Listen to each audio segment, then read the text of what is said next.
Emil Kokolari here with Cross Country Mortgage, and today we're going to talk about one thing very simple, near and dear to my heart, and that's pre-qualification for a mortgage to purchase a home.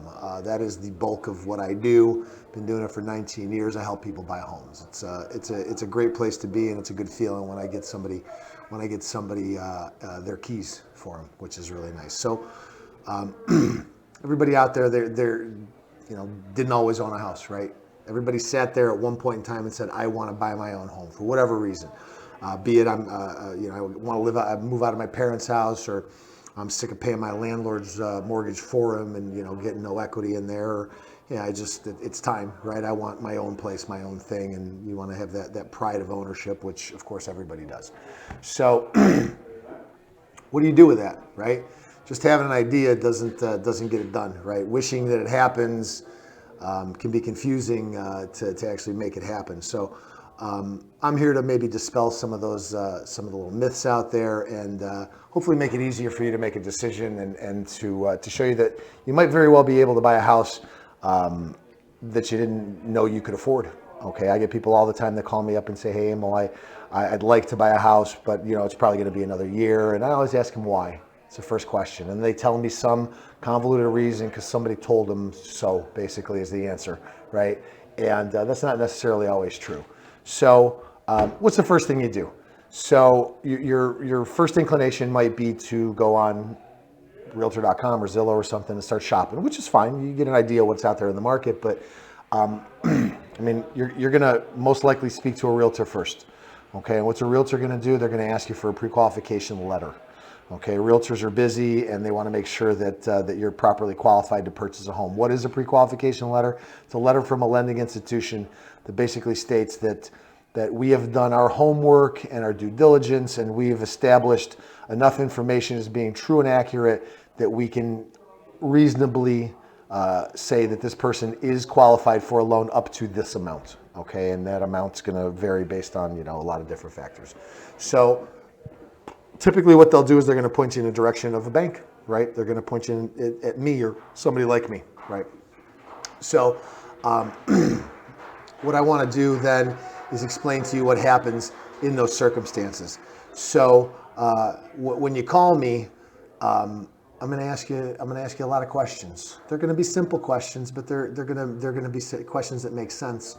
Okay, we have to figure out exactly what you can do and what's realistic. I don't want people going out there, getting their hopes up and thinking they're going to be buying a house and something goes bad. I can't tell you how many deals get brought to me that so and so was pre-qualified with such and such a bank, and all of a sudden now they're not, and the deal's falling apart. Generally speaking, hopefully I'm able to fix those, and typically I can, but that's another story. So.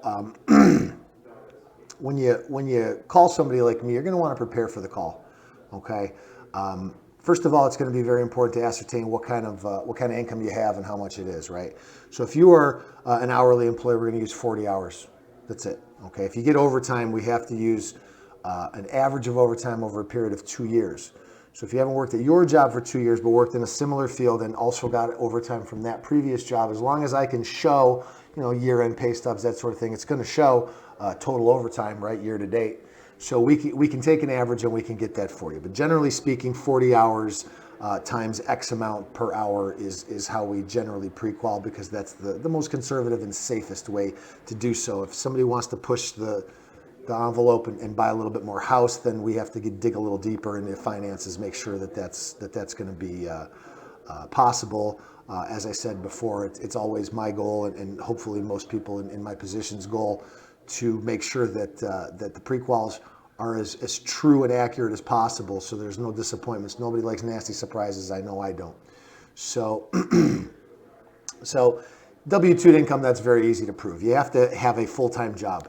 If you have a full-time job, I can use that job day one. You can start working there today and apply for a mortgage the next day. All I'll need to see is one pay stub. Okay. If you work a part-time job, you have to have had that job for at least a period of 2 years, because a part-time job is not a guaranteed. You're not guaranteed to work any amount of hours, that sort of thing. We have to take an average, and 2 years is kind of the magic number, usually is in this business. So that being said, there's also self-employed income. Okay, self-employed income can be very tricky.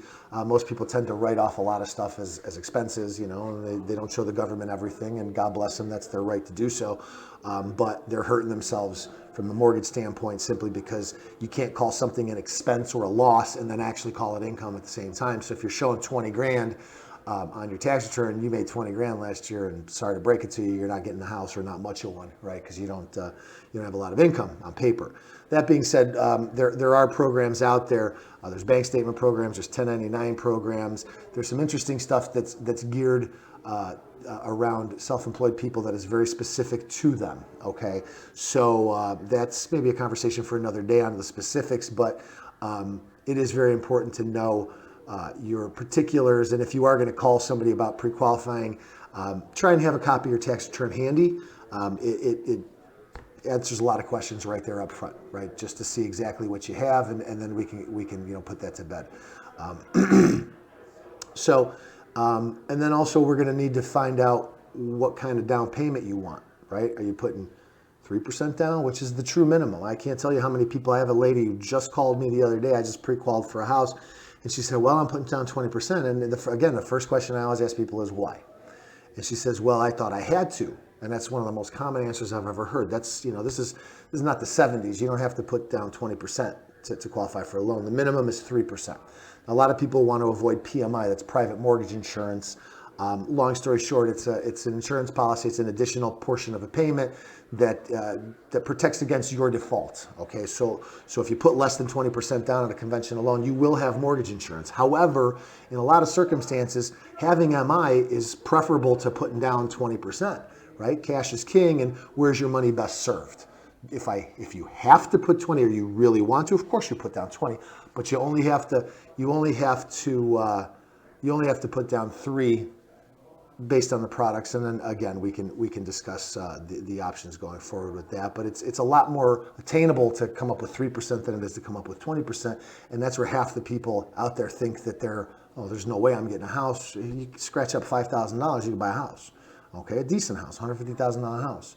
Okay, so and then I'm going to need to know where you want to look. Okay, so taxes are a big variable, right? $100,000 costs you $450. It's $45 per $10,000 borrowed. That's it. That's as easy as the math as I can break it down for you, and it holds true in most circumstances.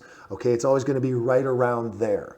So a $100,000 house is a $450 payment. Doesn't matter where you buy it, but that same $100,000 house in Parma versus Shaker is probably going to have $100 a month difference in taxes. So now you've got $100 difference in your payment, right? Which is going to affect your qualification, and obviously it's going to affect your quality of life, your budget, right? So a lot of people are going to ask you how much house do you want to buy? What is your budget? Okay. And who knows what your budget is? The question I like to ask, and I think that it actually covers more ground, is how much am I willing to pay a month, right? What's your rent payment now? Can you afford to go $200 more than, let's say your max is $1,200. Now I can do the reverse math, and I can tell you qualify for X amount of money. It's probably going to be about $140,000 using that math. And that's on an average tax bill of, let's say, $300 a month, okay? So, and that's pretty much, that ought to cover everything you need to know, at least in the initial stages, in order to get some real information and to really learn if you can buy a house. I have a lot of people who didn't think they'd ever be able to buy a house. They told me that they couldn't buy a house, and they are jingling a set of these with their house key on it, okay? So hopefully I can do the same thing for you, or helped you on the path to making this a realization of a dream. And if you have any further questions, please feel free to look us up. We're on Cross Country Mortgage Cleveland office on Facebook. So make sure it's Cross Country Mortgage Cleveland, and then we are the Cleveland Purchase Team within that page. And again, my name's Emil Kokolari, and I love to be of service, and hopefully you'll keep watching our show. There's going to be many more to come with a lot of interesting topics. Thank you.